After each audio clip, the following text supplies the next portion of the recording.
더 좋은 언약의 보증 예수 그리스도라는 제목으로 말씀을 나누겠습니다. 여러분 혹시 히브리서를 처음부터 끝까지 쭉 읽어보신 분 계세요? 히브리서를 쭉 읽어보시는 분들은 대부분 이렇게 말씀하세요. 로마서만큼 쉽지 않은 건데 저도 설교하면서 더 느끼는 것 같아요. 내가 왜 히브리서를 시작했지? 라는 마음. 그냥 시편 쭉 할걸, 시편을. 그럼에도 쉽지 않은 본문이지만 그 귀한 은혜가 숨겨 있기에 그 귀한 은혜를 발견하는 것이 우리의 몫인 줄 믿습니다. 말씀을 통하여서 저와 여러분의 귀가 열리고 마음이 열려 이 귀한 히브리서 말씀의 은혜가 여러분 삶과 제 삶에 임하게 소망합니다. 직접적으로 질문 드리고 시작합니다. 여러분 예수님 왜 믿으세요?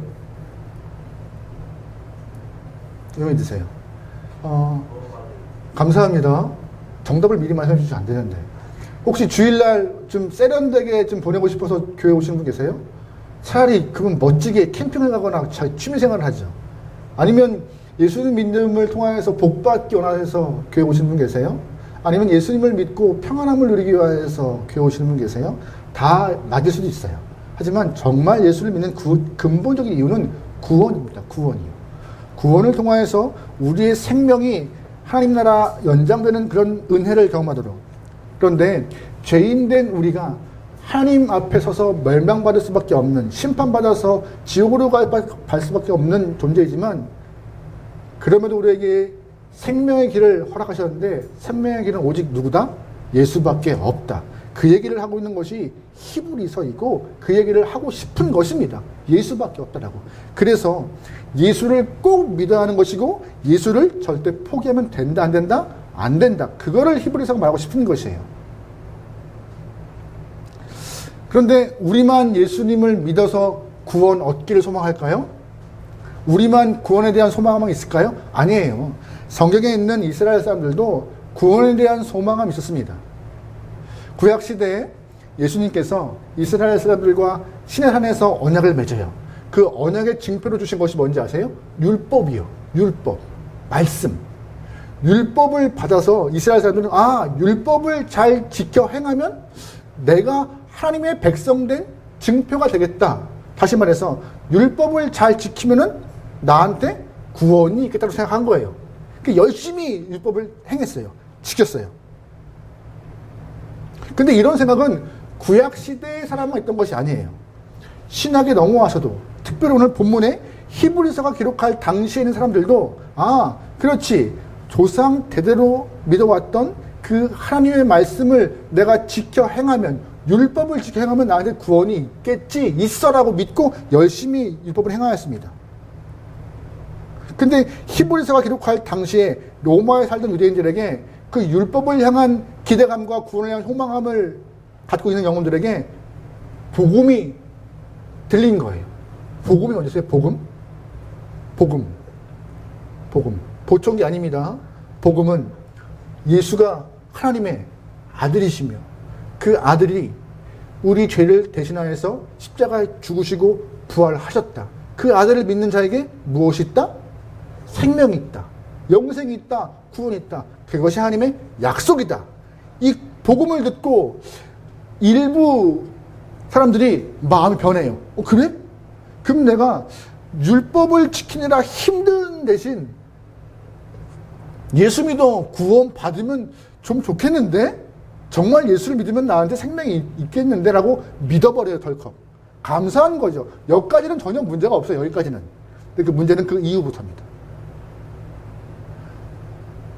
신앙을 버렸다고, 즉 유대교를 버리고 예수를 믿었다고 아직도 유대교를 따르고 있는 이스라엘 사람들이 예수를 믿는 사람들 향해서 공동체 안에서 왕따시키고 또한 박해하고 못살게 굴기 시작해요. 그뿐인가요? 로마 정부는 예수 믿는 사람들을 불러서 감옥에 가둬놓기도 하고 생명도 앗아가기도 해요. 이런 무서운 상황이 계속 발생하자 큰맘 먹고 복음을 듣고 예수를 믿게 된 사람들이 갑자기 움찔거려요. 괜히 믿은 거 아니야? 좀 버틸걸. 다시 내가 율법을 지켜서 다시 구원 얻을 수 있을 것 같은데? 그 말이 좋을 것 같은데? 다시금 그래서 유대교로 회귀하는 일이 발생해요. 그때 오늘 본문의 히브리서 기자가 아니다. 믿음 버리면 안 돼. 예수를 꼭 지켜야 돼라고 말하고 있는 것이 오늘 본문의 이야기 중에 하나예요. 우리 11절 말씀 다 같이 읽어보겠습니다. 11절입니다. 시작. 레위 계통의 제사 직분으로 온전함을 얻을 수 있었으면 백성이 그 아래에서 율법을 받았으니 어찌하여 아론의 반차를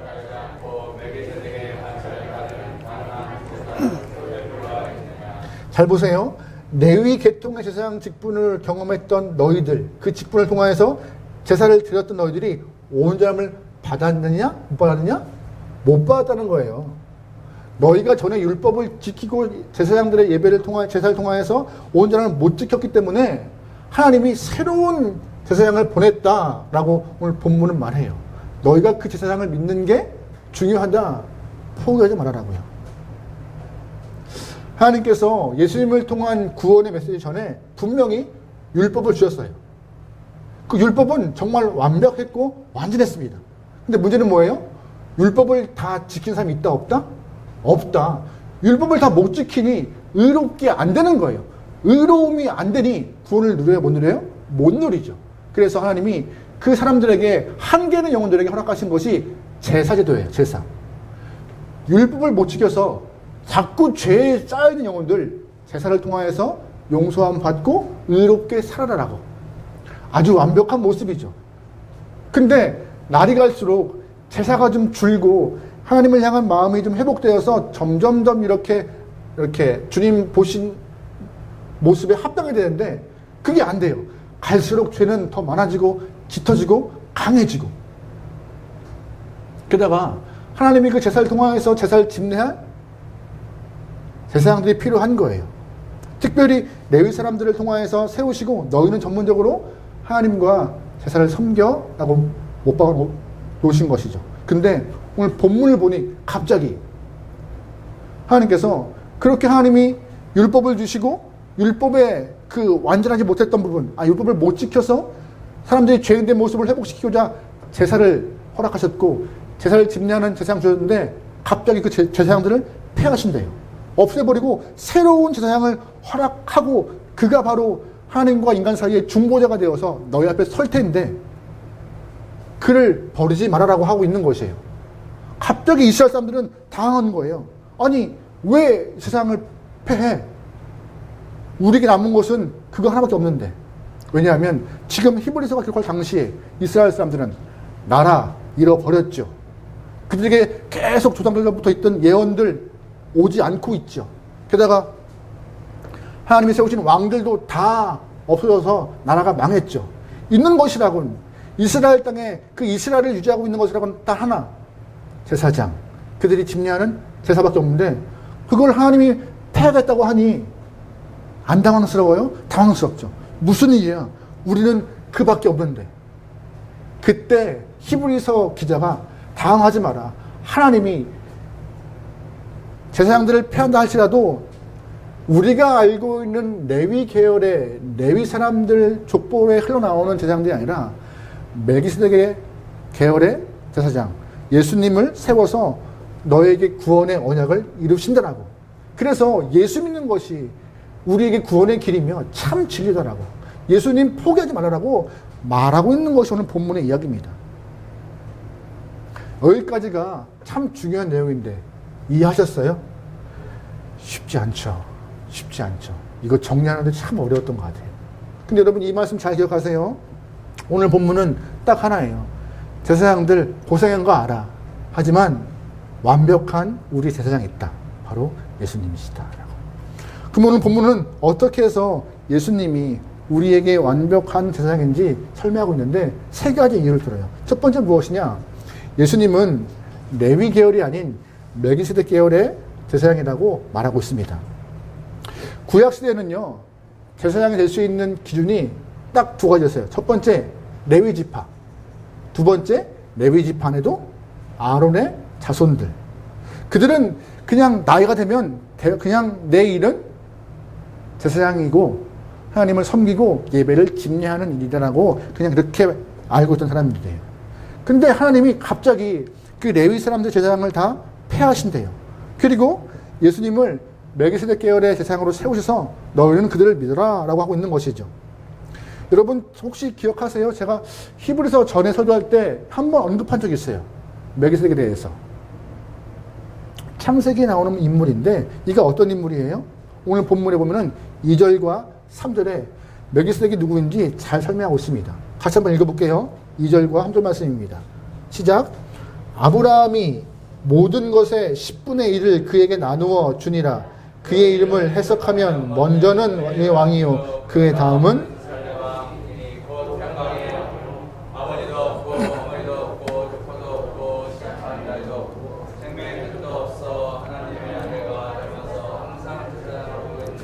아멘. 먼저 멜기세덱이 누구래요? 예루살렘의 왕이래요. 살렘의 왕, 즉 예루살렘의 왕이래요. 예루살렘의 왕. 아브라함이 전쟁에서 이기고 딱 돌아올 때 멜기세덱이 나가서 아브라함을 맞이하고 그를 축복해요. 아브라함은 하나님의 이름으로 나를 축복하는 영혼이 당황스러운 거예요. 있네? 정말 존재하네? 그래서 아브라함은 전리품의 10분의 1을 딱 멜기세덱에게 드리는 모습이 창세기에 나옵니다. 그리고 3절 말씀에 멜기세덱은 아버지도 없고 어머니도 없고 족보도 없고 시작한 날도 없고 생명이 끝난 날도 없대요. 부모가 없다는 말이 아니에요. 다시 말해서 부모에 대한 기록의 성경에 없다는 것입니다. 잘 보시면 믿음의 조상 아브라함을 축복한 존재인데 굉장히 창세기에서 중요한 존재예요. 근데 밑도 끝도 없이 딱 나와서 아브라함을 축복하는 모습이 나와요. 아무런 정보 없는 신비로운 인물로 등장하는 것이죠. 예루살렘 왕 멜기세덱이요. 신비로운 존재라고 말하고 있는 것입니다. 두 번째, 이 멜기세덱이 누구예요? 바로 3절 맨 끝에 제사장이라고. 항상 뭐였다고? 제사장이었다고요. 2절 말씀 보면은요, 이 멜기세덱의 이름을 평강의 왕, 의의 왕이라고 말하고 있어요. 여러분 질문 드려보죠. 왕이면서 동시에 제사장의 직분을 갖고 있는 사람이 있었을까요? 없었어요. 게다가 의의 왕, 평강의 왕이라고 칭호받은 영혼이 있었을까요? 없었어요. 인간 중에 역사를 쑥 훑어가도 이런 존재가 없었지만 하나님은 이 특별하고 신비한 영혼을 세워서 의의 왕, 평강의 왕이라고 불렀고 그 영혼을 왕과 제사장의 일을 다 감당하는 모습으로. 그래서 3절 말씀 맨 끝에 멜기세덱은 하나님의 아들 같다라고, 또한 멜기세덱은 항상 제사장의 모습으로 그의 직분을 감당했다라고 말하고 있습니다. 멜기세덱은 영원히 존재하신 하나님 아들을 그들을 닮았고 항상 제사장의 임무를 감당하는 영혼이라고. 그래서 성경은요, 이 구약의 멜기세덱이 신약의 예수님을 보여주고 있는 예표하는 모습이라고 말하고 있어요. 같은 비슷한 모습, 예수님을 통하여서 드러날 모습이 구약에 먼저 드러나 멜기세덱을 통하여서 예수님이 이러한 모습이라고. 그럼 잘 보세요. 멜기세덱의 이름이 해석을 뭐라고요? 의의 왕, 평강의 왕. 우리가 성탄절에 예수님에 대해 설교할 때 예수님을 어떻게 표현해요? 평강의 왕이라고, 의의 왕이라고. 그 멜기세덱의 이름을 그대로 갖다 쓰고 있는 거예요. 그래서 너희가 알고 있는 예수는 그냥 한 목수가 아니라 30년 동안 요셉의 아들로 어렵게 살던 목수가 아니라 듣도 보도 못한 듣부적 같은 예수가 아니라 하나님이 특별히 선택하셨던 멜기세덱과 같이 신비하고 왕과 제사장 직분을 감당하는 그런 분야라고 히브리서는 고백하고 있는 것입니다. 두 번째, 본문에서 예수님을 대제사장으로 어떻게 설명하고 있느냐? 바로 제사의 직분이 변화했기 때문에 율법도 변화해야 한다고 말하고 있어요. 좀 어려운 말이죠. 무슨 말이냐? 12절 부분에 제사 직분이 바뀌어졌은즉 율법도 반드시 바꿔야 한다. 무슨 말이에요? 아론 중심의 제사장에서 누구 중심으로 바뀌었어요? 예수님으로. 제사장의 직분이 사람에서 예수로 바뀌었기 때문에 우리의 예배도 어떻게 해요? 제사가 아니라 하나님과 예수를 향한 예배로 변화해야 한다고. 동물과 짐승을 잡는 일이 아니라 이제는 그분께 충분히 경배하고 찬양하는 일로 바꿔져야 한다라고. 그래서 우리가 예수를 섬기는 거라고 말하고 있는 것입니다. 11절, 12절 말씀 보겠습니다. 같이 읽어요. 시작.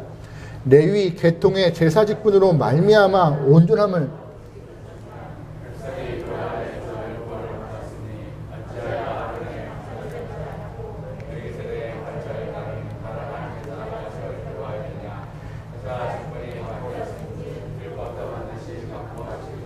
헬라어 성경을 좀 보면은요, 11절 앞에 한글로 빠져있는 단어가 있어요.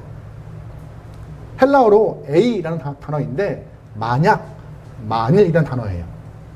그럼 이런 뜻이겠죠. 만약 레위 계열의 제사장 직분이 온전함을 이루었다면 하나님이 그 직분자 제사장들을 바꾸겠느냐? 반대로 그러면 레위 계통의 제사장들이 온전함을 이뤘다 못 이뤘다? 못 이뤘다는 것이에요. 그래서 하나님은 온전함을 이루기 위해서 제사장을 바꾸어 예수님을 세웠다라고 말하고 있는 것입니다. 율법과 제사의 원래 목적은요, 온전함을 이루는 것입니다. 우리의 삶이 다 각기 양가사서 죄길로 가는 모습이지만 율법을 통하여서 해야 할 것들, 하지 말아야 할 것을 통하여 삶의 온전함을 이루기 위한 율법이 주어진 거예요.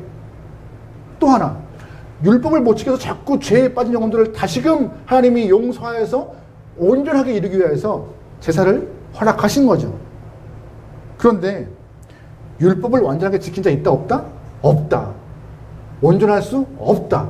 또한 제사를 통하여서 수많은 예배가 수많은 동물을 잡고 제물을 잡아서 제사를 드렸지만 제사를 통하여서 내 삶이 우리의 삶이 온전하게 되었느냐? 아니다. 날마다 또 죄를 짓고 또 죄를 짓고 더 진하고 깊고 강하게 죄를 짓는 우리의 모습이 있다라고. 온전할 수가 없는 것이 인간의 모습이다라고. 그래서 하나님은 우리에게 이 율법과 제사를 통하여서 죄의 근본적인 모습이 해결되지 못하였지만 하나님은 그 해결을 위하여서 누구를? 예수를 보내셨다라고요. 여러분 주변에 완벽한 인물 계십니까? 흠없고 티 없이 아주 깨끗하고 정결한, 뭐 다들 저를 보고 계시지만 저는 그런 인물이 아닙니다. 저는 그런 존재가 아니에요. 다 저를 보시잖아요. 그렇게 저밖에 없으니까. 그죠? 근데 어느 누구도 이 땅에서 완벽하고 온전하고 정결한 영은 없어요. 그러면 레위지파 제사장들이 그랬을까요? 이들 또한 분명한 한계가 있고 불완전한 제사장들이에요. 인간이기 때문에 자신들도 자신의 죄를 위하여서 제사를 드려야 하는 인물이고요. 그러면 불완전한 제사장들이 자신들을 위하여 제사를 드리고 또 예배를 제사를 드려요. 사람들을 위하여서. 그 제사가 온전할까요? 그 또한 불완전하다는 것이에요. 자꾸 불완전함이 쌓여있는 상황이 발생하자마자 하나님은 계속해서 그거를 온전치 않더라고. 여러분, 그 제사 한 번 드리기 위해서 제물이 얼마나 희생해야 되겠어요? 나 하나 제사 드리기 위해서. 만약에 우리 함께하는 교회 영혼들이 제사를 드립니다.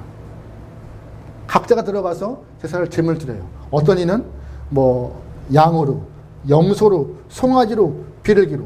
그러면 우리 교회만 제사를 드려도 그 흐른 피가 얼마나 되겠어요? 좀 상관.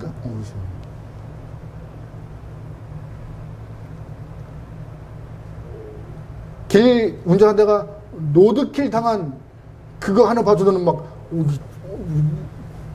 그거는 다른 모습이지만 그 피 흘림 한 번이. 저희 집에 막내 아들이 있어요. 외아들이 있어요. 첫째 아들, 둘째 아들, 외동아들. 근데 외아들이 귀하게 큰 것 같아요. 조금만 피라도 피 한 방울이 막 그에겐 생명의 위협을 느낄 만큼 그 피 한 방울 나는 걸로 인해서 약을 발라야 되고 밴드를 발라야 돼요. 근데 우리 때문에 수많은 재물들이 피를 흘리고 있다면, 그래서 어느 신학자가 이런 표현을 했는데요. 예루살렘 성 안에는 원래 물이 흐르는 시내가 없대요. 지하로 흐르는 물은 있는데 겉으로 흐르는 시내는 없대요. 그런데 절기가 되어서 사람들이 올라와 재물을 잡아 제사를 드릴 때 그 피의 흐름이 시내가 되어서 흐를 만큼 어마어마했다고. 상상 한번 해보시겠습니까? 그만큼 인간의 죄들이 많고 또한 불완전한 사람들이 안전함을 통하여서, 완전함을 통하여서 온전함을 이루기 위하여서, 또한 그 온전함을 통하여서 구원을 얻고자 그렇게 많은 재물들을 잡지만 한 번으로 끝나나요? 아니요. 절기마다 계속 수많은 영혼들이. 하지만 감사한 것은 이 불완전하고 온전하지 못한 이 제사를 하나님이 더 이상 받지 않으시고 완전하고 단번에, 그리고 한 번에 이루신 일이 있습니다. 누가? 예수가 그 십자가 지심을 통하여서 하나님은 단번에 완전한 영원한 속죄사를 이루신 것이에요. 그것이 우리에게 참 놀라운 은혜고요. 그래서 우리는 지금도 재물을 잡을 필요가 없는 것이에요. 지금도 피를 흘릴 필요가 없는 것이에요. 누구 때문에? 예수 한 분의 십자가의 피 흘림 때문에. 재물을 잡아서 굳이 예물을 제사를 드려야 되는데, 감사한 것은 예수가 십자가 지신 그 동시에, 예수가 십자가에서 죽으시는 그 순간에 놀라운 일이 발생합니다. 성소 안에 뭐가 찢어져요? 휘장이 찢어져 버렸어요. 휘장이 뭐예요? 성소 안에 지성소와 성소와의 가림막이 있어요. 두꺼운 천이에요. 몇 겹의 천. 사람이 찢을 수 없는 천. 근데 예수가 십자가에서 죽으시는 그 동시에 그 휘장이 찢어져 경계선, 인간이 있을 곳과 하나님이 있을 곳의 경계선이 무너졌고 누구나 생명의 길로 갈 수 있는 길을 예수님의 죽음으로 열어놓으신 것입니다. 그것이 은혜고 하나님이 열어놓으신 완벽한 제사인 거예요. 다시 말해서 인간들이 매번 제물을 드리고 잡아야 하는 불완전한 제사가 예수가 오심으로 완전히 바뀌어서 우리에게는 그런 모습이 필요 없다. 제사장 직분이 바로 인간에게서 누구에게로? 예수에게로 넘어왔기 때문에 그를 믿는 것이 우리에게 완전한 구원, 다시금 또 구원을 얻어야 하는 그러한 모습이 아니라 그로 인해서 우리의 삶에 구원이 이루어졌다고. 그래서 예수님 말씀하시잖아요. 요한복음에 십자가 위에서 다 이루었다. 새로운 생명길 열었고 모든 영혼들이 주 앞에 가면은 회복되어 하나님의 생명을 누릴 그 길을 이루었다라고. 저와 여러분이 그 길을 누리고 있는 것이고 그걸 우리가 걸어가는 것이고 참여하는 것입니다. 그래서 지금 우리의 모습은 너무나 편해요. 너무나 편해요. 그 편함이 안일함이 되어서 우리의 신앙생활이 조금 어그러질 때가 많잖아요. 여러분 그러기에 여러분 삶에서 예수님을 놓쳐버린 일이 없길 소망해요.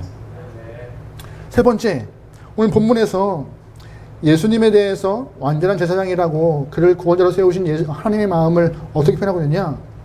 예수님이 정말 더 좋은 소망이고 정말 좋은 언약의 보증이라고. 확실한 언약의 보증이라고. 18절 19절 말씀 보겠습니다. 시작. 전에 있던 계명은 연약하고 무의미함으로 폐하고 율법은 아무것도 온전하게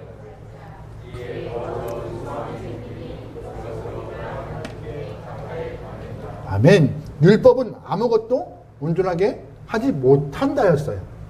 왜? 그걸 지키는 사람이 없으니까. 하나님은 인간들이 율법을 통하여서 주 앞에 가까이 가기를 소망하였어요. 내가 삶에서 필요한 것들을 취하고 필요 없는 것은 다 버려서 온전한 모습으로 주 앞에 가는 그런 모습을 꿈꾸셨는데 인간들의 모습은 오히려 하나님의 마음을 쏙 빼버리고 소망을 잃어버리는 모습, 그냥 내가 행동을 했다는 거에 만족하는 모습, 생명에 대한 간구함이 아니라 그냥 행위의 만족. 하지만 감사한 것은 하나님은 율법을 폐하시고 주 앞에 더 가까이 갈 수 있는 방법, 율법이 아니라 예수님을 통하여서 그 새롭게 열어놓으신 그 길을 통하여서 가까이 갈 수 있는 길을 만들어 놓으신 것입니다. 바로 예수님이시죠. 히브리서가 말하고 있는 것이 이거예요. 많은 길이 있다 할지라도 다 그건 길 아니다. 오직 하나님께 갈 수 있는 구원의 길은 누구를 통하여서만 있다? 예수를 통하여서만. 이거를 말하고 싶은 것이에요. 영원한 대제사장 예수님 때문에 우리의 길은 열렸고 생명은 주어진 것이다. 다른 게 없다. 오직 그분뿐이다. 라고. 특별히 본문을 보면은요, 여러분 레위지파 제사장들을 세울 때 그들은요 맹세함이 없었다고 말해요. 맹세함이 없다. 왠지 아세요? 20절 말씀, 우리 20절부터 22절 말씀 읽어볼게요. 시작. 또 예수께서 제사장이 되신 것을 맹세 없이 된 것이 아니니 그들은 맹세 없이 제사장이 되었으되 오직 주께서 맹세하시고 뉘우치지 아니하시리니 내가 영원한 제사장이라 하셨도다. 이와 같이 예수는 더 좋은 언약의 보증. 잘 보시면 20절 중간에 맹세 없이 제사장 되었대요. 누가? 레위 계열의 제사장들이. 왜 그랬을까요? 대물림이니까. 대물림이니까. 신앙인의 마음 뜨겁지 않고 믿음 강하지 않고 그냥 내가 태어나다 보니 내 지파가 레위네? 우리 집안의 조상이 아론이네? 그럼 나 또한 장래 할 일은 제사장이네? 된 거죠. 된 거죠. 된 거죠. 근데 이렇게 되는 순간 제사장직의 폐가 여실히 드러나요. 혹시 수요예배 때 오신 분들은 아시겠지만 수요예배 때 언급한 영혼이 있습니다. 제사장들의 한계를 언급한 엘리 제사장. 사무엘상 2장에 있는 엘리. 그 아들 홈리와 비느하스.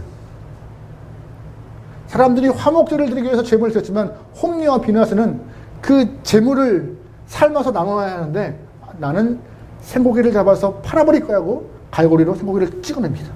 자기 몫을 챙기죠. 세상을 엉망으로 만들어놨어요. 왜? 아버지가 제사장이고 자기도 그 계열에서 태어나서 자연스럽게 됐기 때문에. 맹세 없던 것이죠. 그뿐인가요? 수정되는 여인들을 겁탈하여서 아주 못된 모습을 보여요. 누가? 제사장들이. 왜? 맹세 없이 그냥 올라가 제사장되었기 때문에. 그래서 인간의 계열로 만들어진 레위지파의 계열로 만들어진 제사장들은 온전함이 있다 없다? 없다라고 말하고 있는 것이에요. 그래서 근데 감사한 것은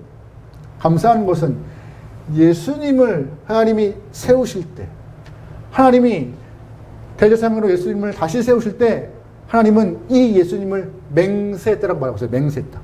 레위인들은 맹세 없이 그냥 쭉 올라가지만 하나님은 예수님을 맹세했다라고. 20절 말씀 볼까요?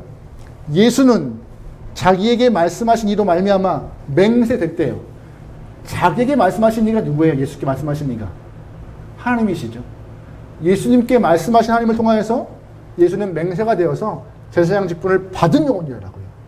그래서 사람과 비교할 수 있다 없다? 없다라고요.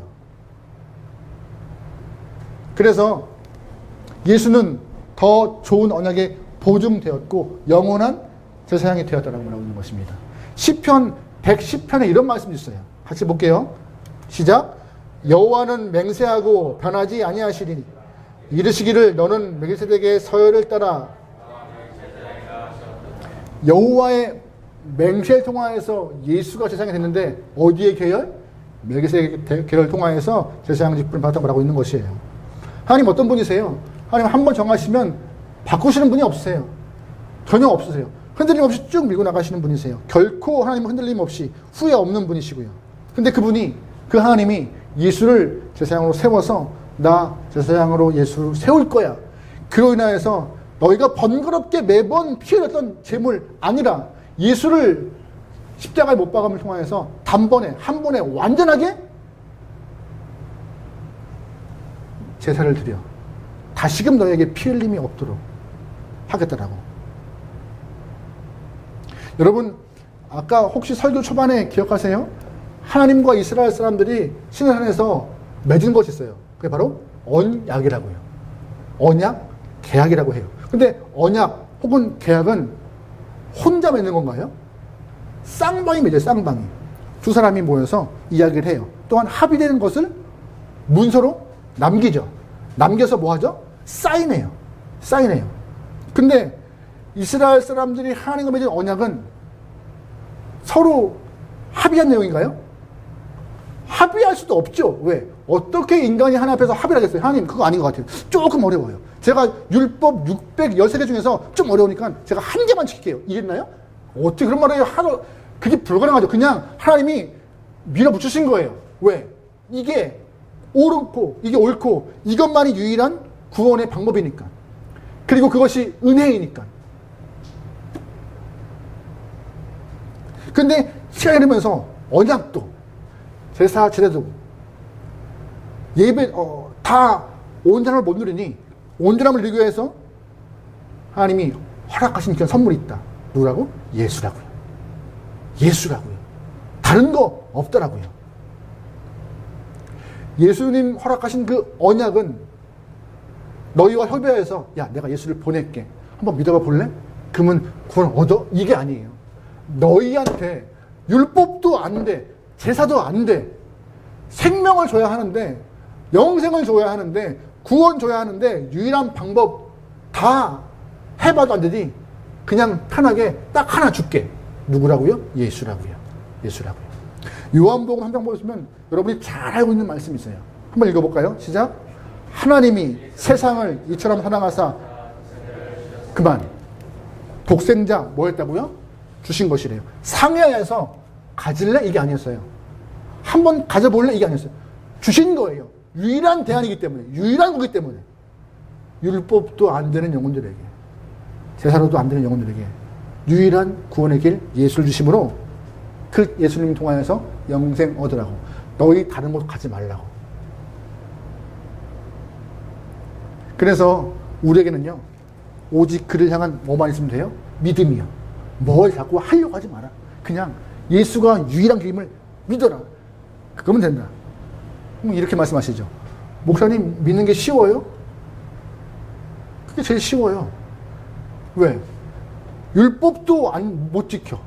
제사를 드려도 안 돼. 그럼 뭐가 제일 쉬워요? 그냥 마음으로 믿는 게 제일 쉽죠. 근데 그것도 어렵다고요. 그럼 하나님 난감하신 거예요. 야, 어떡하냐? 탈무드에 이런 편이 있어요. 탈무드에. 하나님이 시내산에서 모세에게 율법 613개를 주셨다. 613개의 조문이 다윗에게는 시편 15편에서 11개의 조문으로 축소되었다. 다윗에게 부여됐던 11개의 조문은 미가 시대에 미가서 6장을 통하여서 3개의 조문으로 더 줄었다. 미가 때 받은 3개의 조문이 이사야 때 2개로 더 줄였다. 그런데 하박국 때에는 그 조문이 1개로 더 줄었다. 1개가 뭐냐? 하박국 2장 말씀입니다. 같이 볼까요? 같이 읽어요. 시작. 보라, 의인은 그의 믿음으로 말미암아 그 단 1개의 조문, 하나님이 주신 예수를 뭐 하는 것? 믿는 것. 하나가 유일한 조문이라고요. 다른 율법, 제사 필요 없더라고요. 그 완전하고 온전하고 한 번에 이루어질 수 있는 구원의 길이라고. 여러분, 그러기에 예수님이 가장 좋은 보증, 율법보다 더 좋은 보증, 제사보다 더 좋은 보증이니 그분을 믿기를 소망합니다. 절대 놓치지 않게 소망합니다. 그러면 이 예수를 향한 더 좋은 보증이 언제까지 이루어질 거예요? 언제까지? 이게 정말 중요한 말씀인데요. 23절에서 25절까지 지금 긴 말씀이지만 한번 읽어볼게요. 시작. 제사장된 그들이 수요가 많은 것은 죽음으로 말미암아 항상 잊지 못함이로되 예수는 영원히 계심으로 그 제사장 직분도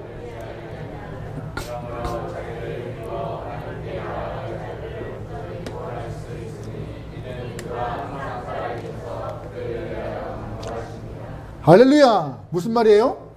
예위 제사장들은 때가 되면 죽는데요. 똑같은 인간이기 때문에. 그래서 계속 바뀌어야 한대요. 계속 바뀌는 일이 돼. 하지만 하나님은, 허락하신 예수님은 죽는다 안 죽는다? 영원하신 분이다. 한 번 영원하신 분, 제사장 직분도 영원하다. 바뀌지 않는다. 그 한 분이면 된다라고. 목회자들이 여러 일을 하지만 그 중에 하나가 신방입니다. 신방이에요. 신방을 하는데 신방이 뭔지 아실 수도 있어요. 성도님 집에 찾아가서 이렇게 기도하고 말씀 보면서 예배드리는 일이에요.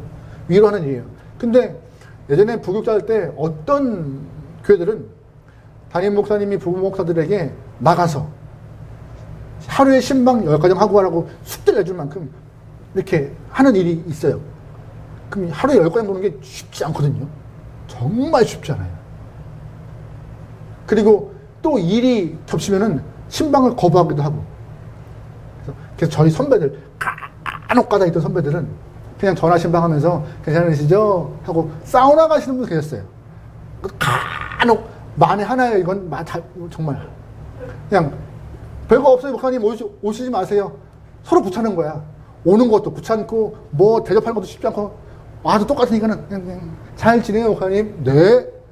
그럼 이제 본인 시간 버는 거죠. 그러면 잘 살짝 눈물 좀 피곤하면 푸는 거예요. 간혹 있던 거예요. 자주 있던 것이 아니라. 근데 여러분 그거 아세요? 목사들이 간혹 가서 신방하지만 감사한 것은 예수님은 간혹 계시지 않고 영원하게 우리의 삶에 임하여서 계속 중보하심으로 본문에 보면 계속 우리를 향하여 간구하시고 중보하심으로 우리를 신방하시는 분이시래요. 약속 변치 않고 끝까지 유지하시면서 지금까지 우리를 위해 중보하시는 분이래요. 그러니 다른 율법 지키는 것보다 제사 드리는 것보다 예수 믿는 게 더 낫는 이문이 있는 모습이라고. 그 예수가 답이더라고. 예수 버리지 말라고. 포기하지 말라고. 유적에 가지 말라고. 여러분도 그 예수님을 좀 절대 놓치지 않았으면 좋겠습니다. 여러분 생 다할 때까지 끝까지 날로 더욱 귀할 수 있길 소망합니다.